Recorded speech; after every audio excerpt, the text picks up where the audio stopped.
air garam, dan itu tidak boleh. Air garam itu beda sama air laut. Lah air laut sudah asalnya utawa penciptaannya sudah asli apa itu pancen asin. Nah, air laut itu kita buat wudu mandi itu boleh.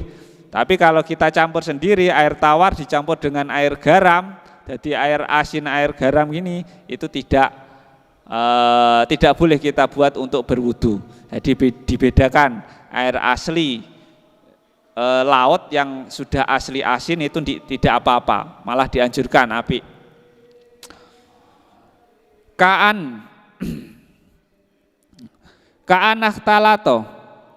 Kaan ikhtalato kaya yen to dadi campur bilmai kelawan banyu apa ma perkara yuwafiquhu kang nyocoki apa ma fi sifatihi ing dalam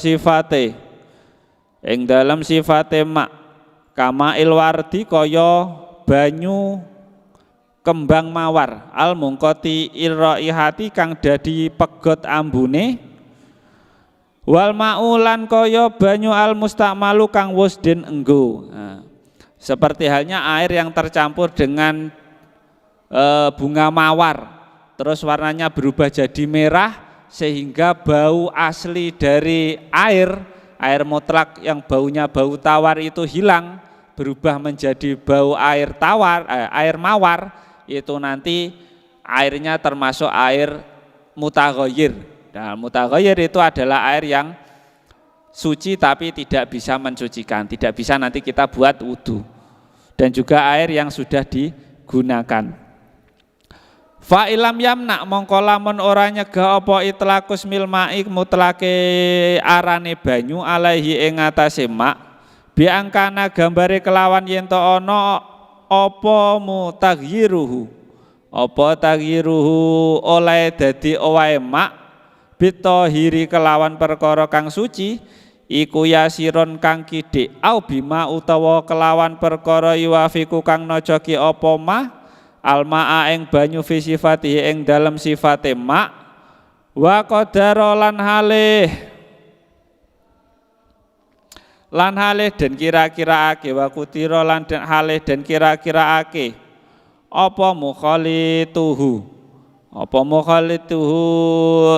mukhalatahu ing nulayanine mukhalifan ing nulayani walam yughayyiruhu lan ora ngowahi apa ma ing mak falayas lubu mongko ora ndedel apa ma tahuriyatuhu ing sifat sucine mak fahuwa mongko utawi mak iku mutahhirun kang bisa nyucikake li ghairihi maring liyane mak.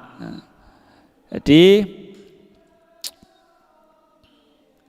apabila sesuatu tersebut tidak mencegah pada kemutlakan nama air dengan gambaran perubahan dengan hal yang suci tersebut itu sedikit atau sifatnya air itu tidak berubah, maka fala yaslubu tahuriyatuhu fahuwa mutahhirun li ghairihi, dan juga tidak merubah status kesucian air, maka air tersebut tetap dinamakan air yang suci, mensucikan. Semisal ada air satu galon, kecampuran sedikit teh, kecampuran sedikit bunga mawar, warnanya berubah hanya sedikit atau tidak berubah sama sekali.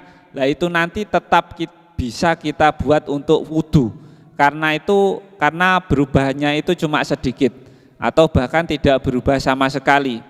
Jadi ketika kecampurannya air itu cuma sedikit dan tidak merubah status kemutlakan air, itu nanti air tersebut tidak berbahaya atau bisa kita nanti buat untuk bersuci.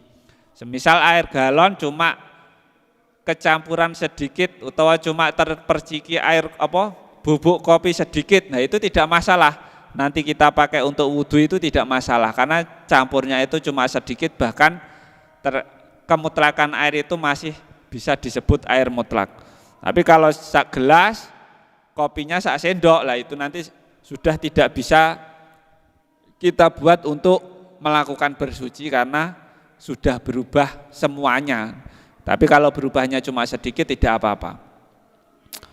Fahuwa mutahhirun li ghairihi, maka hal tersebut utawa air tersebut masih bisa mensucikan pada yang lainnya. Wah tarozalan jabake sapa musoneb bikaulihi kelawan dawe musoneb rupane kholatahu anitahuri saking perkara kang suci al mujawiri kang nyandingi lahu maring mak. Fa innahu mongko temen setuhune mak iku bakun kang tetep ala tahuriyatihi ing atase sifat sucine mak. Walau kana senajan ana apa ataghiru dadi owah iku kasiron akeh. Nah, dikecualikan dengan dawuhnya Kyai Musoneb kholatahu sesuatu yang bercampur, berarti adalah ketika ada sesuatu air yang statusnya bukan mencampur tapi mukholid. Mukholid itu kalau bahasa anunya itu mudahnya itu ya menyanding, bersanding. Ya meskipun terkesan sama ya, tapi itu berbeda. Fa innahu maka air tersebut itu tetap suci walaupun berubahnya itu banyak seperti air kali. Air kali yang warnanya coklat itu apakah bisa dibuat untuk berwudu? Bisa buat untuk mandi? Nah, ternyata bisa, karena yang kalau kepahaman saya itu bisa. Karena air tersebut bukan statusnya bercampur, tapi mukholid, cuma menyanding. Ya meskipun hampir sama, tapi itu ya berbeda. Air kali yang warnanya coklat itu loh, itu bukan bercampur tapi bersanding kalau bahasanya. Mukholid, bukan mukholid, mujawir maksudnya mujawir. Mujawir itu bersanding. Jadi air kali yang warnanya coklat banyak dan terus mengalir, itu kita pakai untuk berwudu, untuk mencuci, itu tetap suci, tetap bisa. Ya meskipun warnanya kan itu tercampur sama debu, itu tidak dinamakan mutaghayyir? Ternyata tidak. Itu masuknya pada air yang mujawir. Kalau yang mukholid, yang bercampur seperti kopi, teh, dan yang lainnya itu tidak bisa kita buat untuk bersuci. Ya meskipun kan kalau air kali warnanya coklat dan bercampur kan seperti bercampur, tapi itu kalau di konteks fikih itu masuknya adalah mujawir. Mujawir itu kalau di sini yo, kalau Pak Guru saya manani nyandingi. Nyandingi itu yo cuma bersanding. Enggak usah repot-repot cara kok bulat toh Pak? Yo enggak. Karena status mukholid bercampur sama mujawir itu berbeda meskipun terkesan sama. Sama kan? Hampir sama. Air yang dicampur dengan endot warnanya coklat, air dicampur dengan kopi warnanya berubah menjadi hitam. Tapi statusnya ternyata berbeda ketika kita lihat dari konteks fikihnya. Mujawir maksudnya kalau air kali itu. Ya tetap boleh dibuat berwudu, tetap boleh dibuat untuk mandi. Wa kadzalan iku kaya mengkono-mengkono. Wa kadzalan iku kaya mengkono-mengkono. Bakin ala tahuriyatihi al mutaghayyiru utawi banyu kang dadi owah bimukholitin kelawan perkara kang nyampuri. La yustagna kang ora bisa. La yastagni kang ora bisa semugih apa almau banyu anhu saking mak katinen kaya endut wa tahlabin lan ganggang wa malan perkara fi makrihi ingkang tetep ing dalem nggon netepe mak wa mamarihi lan nggon lewate mak. Lah ini seperti air yang tercampur dengan endut dan juga ganggang ataupun lumut, air yang sudah lama dan banyak terus akhirnya berubah dengan sendirinya warnanya jadi hijau. Nah, itu nanti bukan dinamakan air yang berubah seperti berubahnya kopi, itu bukan, itu namanya mujawir dan itu tetap suci, mencucikan. Air lumut karena itu cuma bersanding bukan bercampur, atau yang bercampur bertemu dengan endut ataupun debu seperti air kali warnanya coklat, itu tetap bisa kita buat untuk wudu ataupun mandi. Wal mutaghayyiru lan kaya banyu kang dadi owah bitulil maksi kelawan sebab suwine meneng. Fa innahu mongko temen setuhune mak iku tahurun kang suci tur nyucikake. Dan juga seperti air yang berubah warna saking lamanya, mergo suwine meneng. Seperti air yang diletakkan di bejana terus warnanya jadi agak kekuningan atau agak kehijauan karena lumut atau yang lain, itu nanti tetap bisa suci mencucikan asalkan tidak tercampur dengan hal yang lain.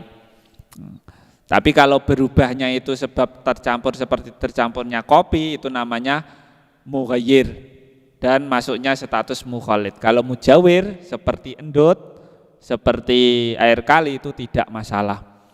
Atau seperti air gambutnya orang Kalimantan itu yang agak kekuningan gitu, nah, itu tetap bisa kita buat untuk mandi, wudu dan menghilangkan najis. Karena itu termasuk mutaghayyir bitulil maksi. Fa innahu tahurun. Berubah sebab lamanya menempat, lamanya diam, berubah menjadi warna kuning atau hijau, itu nanti tetap kita bisa buat untuk bersuci. Dan pembagian air yang ketiga adalah seperti tadi. Sedangkan pembagian air yang keempat, yang terakhir adalah air yang sama sekali tidak boleh kita pakai ataupun kalau terkena itu harus kita bersihkan. Yang keempat adalah wal qasmur rabi. Pembagian air yang keempat adalah ma'un najisin, air yang najis. Wal qasmu utawi pandoman kang kaping papat, wal qasmur rabi utawi kapandoman kang kaping papat iku wal qasmur rabi utawi pandoman kang kaping papat iku ma'un najisin, banyu kang najis. Mutanajisun tegese banyu kang kena najis. Mutanajisin tegese banyu kang kena najis. Wa huwa utawi ma'un najisin iku kismani ana rong pandoman. Ahadua utawi salah sijine kismani iku qalilun, banyu kang kidik. Wa huwa halih utawi ma iku alati banyu halat kang pegot, kang manggon, halat kang manggon fihi ing dalem ma, fihi ing dalem alati apa najasuhu, najise apa najasatun najis, taghyiron padha uga dadi owah apa alati amla utawa ora. Wa huwa utawi alati ay wal halu tegese utawi tingkah, annahu sak temene alati iku maun banyu. Dunal kulata ini kang kurang saka rong kolah. Dia air yang keempat yang najis dan tidak boleh kita pakai sama sekali adalah air mutanajis, air mutlak yang terkena najis. Nah, ketika statusnya itu kurang dari 2 kolah, atau kalau di 2 kolah itu kalau perkiraan ya kalau bak mandi itu 70, tinggi 70, lebar 70, panjangnya 70 perkiraan. Kalau liternya ya silahkan dilihat di Google aja. Berapa liter 2 kolah itu. Kalau air yang kurang dari 2 kolah terus terkena sedikit najis, entah itu nanti airnya berubah atau tidak, itu nanti semuanya sama sekali tidak boleh kita pakai untuk wudu ataupun mandi. Karena semuanya itu nanti masuknya pada kategori najis. Air yang terkena najis. Tapi kalau lebih ya enggak apa-apa, tinggal dibuang saja najisnya. Jadi kalau semisal air 1 galon itu kurang dari 2 kolah, kok terkena kotoran cicak, kena tai cicak atau terkena sedikit darah, itu nanti kalau menurut Fathul Qorib yang ini standarnya semuanya itu najis dan harus dibuang.